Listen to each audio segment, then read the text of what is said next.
Welcome to the Mugiwara Sketches YouTube channel, buddy. Hey there, fellow One Piece fans.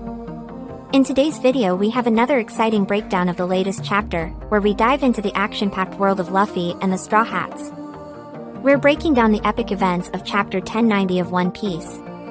So grab your devil fruits and let's set sail into the adventure. Let's start! Chapter 1090 of One Piece starts the long-awaited fight between the Straw Hat Pirates and the Marines and also shows where they are going next. In Chapter 1089 of One Piece, the word that Garp has been caught has reached his hometown, Windmill Village. Makino and the other locals are naturally worried about his safety, but the mayor tells them that the famous Marine won't be easy to get rid of. But Garp's capture wasn't the only thing that surprised people around the world. An earthquake hit that was strong enough for the whole world to feel, which caused the sea level to rise by 1 meter everywhere. Because of this, many shores have disappeared all over the world, and some low islands have even sunk into the seas. Most importantly, what used to be the kingdom of Lelougia has turned into a huge hole that never gets filled. In addition, Chapter 1089 provides a long-awaited update on the situation on Egghead. Sentomaru confronts his uncle regarding the invasion by the Marines. St. J. Garcia Saturn and his subordinates utilize their conversation to discern the circumstance within the lava phase. Intriguingly, their estimate is promptly corroborated by Egghead's phone call to Mary Hoa. York updates the 5 elders on the current circumstance in the laboratory. In addition to reiterating her desire to become a world noble, the satellite affirms her allegiance to the world government. She even pledges to assist them in the creation of the Mother Flame. However, after concluding an agreement with the 5 elders, York promptly solicits their assistance. Apparently, the Straw Hat Pirates and their comrades have already captured her.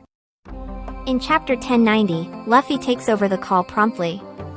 Luffy endeavors to negotiate with the 5 elders after announcing his intention to become Pirate King. He instructs them to withdraw all marine ships if they wish to retrieve York unharmed, which is followed by York's pleading wails. Both the Marines and the World Economic Journal, who eavesdropped on their conversation, are stunned by Luffy's declaration.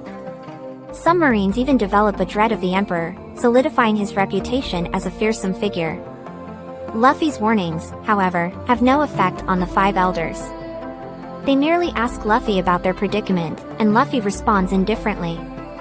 A female, assumed to be Robin by the 5 elders, shuts off the contact before the simple-minded Emperor can reveal any vital information. The wisdom of the 5 elders is undeniable. Information is not something to be given freely to the adversary, as Robin points out to Luffy. As expected, Luffy shrugs off his error. Although Usopp immediately sets him straight, he initially thinks the Marines will just retire from their position. St. J. Garcia Saturn, meantime, reminds Vice Admiral Doberman that York, pump records, and the power plant that can generate the Mother Flame are their top 3 objectives. Elder, when reminded by Doberman of the remaining agents on the island, merely advises the Vice Admiral to treat human beings as though they were insects and to treat them as such. York is complaining about her predicament in Laba phase. She emphasizes her talk with the 5 elders, warning the Straw Hat Pirates of the consequences if they hurt her. Nami, unfortunately for the satellite, ignores her ranting. The navigator whacks her on the head quickly. While Lilith mourning the loss of Shaka and Pythagoras, Lucci repeats the forces of the Straw Hat Pirates to himself. Usopp, on the other hand, attempts to establish a connection to the basement. What greets him is a shout of thanks for the meal they've supplied the captive Cypher Pole agents. The kidnapped Seraphim are going with the Cypher Pole officers. The cyborgs are kept in a bubble jail that Vegapunk says is as strong as the shield of the MK3 pacifistas. S-Snake also tells the government spies that the Seraphim have not been told to kill them.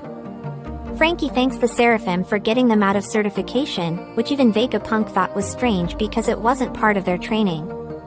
However, a short flashback shows why the Seraphim were acting so strangely. When Luffy looked her in the eyes and asked her to stop using her skills, S-Snake had to do it, just like the original Hancock.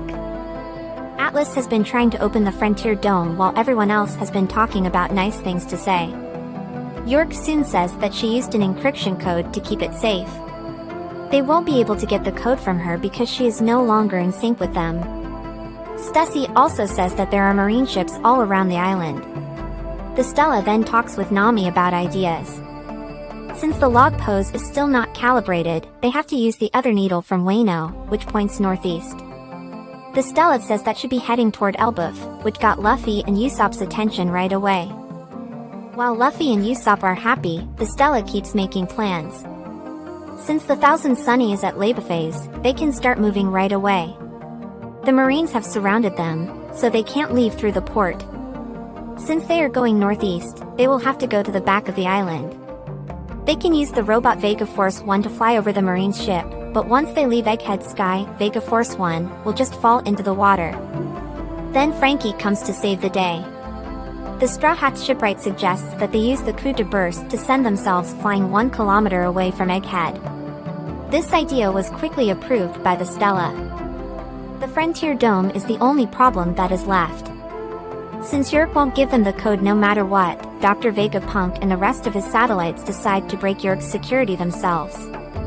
While the Vegapunks are trying to figure out the code, Lilith takes Luffy, Frankie, and Bonnie to the Thousand Sunny and Vega Force 1. Their job is to make sure the two are ready to leave as soon as the Frontier Dome comes down.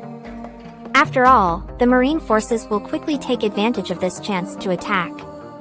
Even though they are in a bad scenario, the four of them don't seem to be scared. Lilith can't wait to get off the island, but Bonnie can't wait to eat more pizza. The Marines' side, on the other hand, isn't as active. They finally got Lucci's report, which told them what was going on with the Straw Hat Pirates and how many of them there were. Saint Javier Garca then Saturn talks to Kizaru. He asks if the Admiral can get inside because the Frontier Dome is a laser security system and the Admiral is light. Kizaru says that he can do it, but he doesn't. He thinks that Vegapunk is being protected from below by a good friend of his. The Elder then tells him to just jump over him, which Kizaru doesn't like. He says that doing that is not a good sport. Kizaru wants to do things the right way, especially since Sentomaru is standing up for what he believes in. Also, the commander tells them that Sentomaru's pacifistas and artificial sea beasts will attack their ships as soon as they move. They won't be able to avoid losing a lot of money, which basically puts them in a corner. Still, Kizaru says that Lucci is a good agent for giving all the information that was needed. The part doesn't say how Lucci sent the message, which is a shame. It's just a picture of Kizaru touching and moving the ground. The Marines have also started to get ready for their attack now that Kizaru has moved. They whisper their orders and get their troops and guns ready.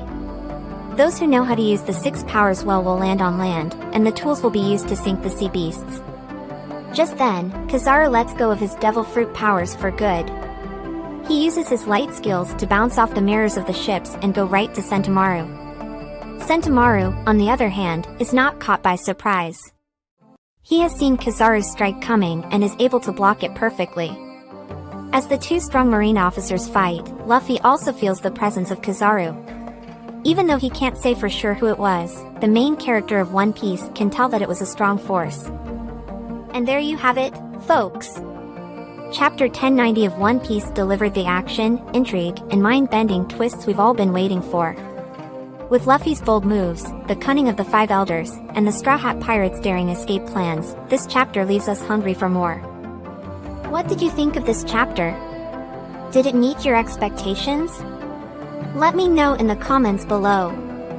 And if you enjoyed this video, don't forget to give it a thumbs up and subscribe for more thrilling One Piece breakdowns. Until next time, keep your sails high and your dreams even higher. Thank you very much for visiting the Mugiwara Sketches YouTube channel, buddy. We hope you enjoy our funny sketch videos and anime reviews. Don't forget to subscribe to continue joining us on our joyful journey in the world of anime.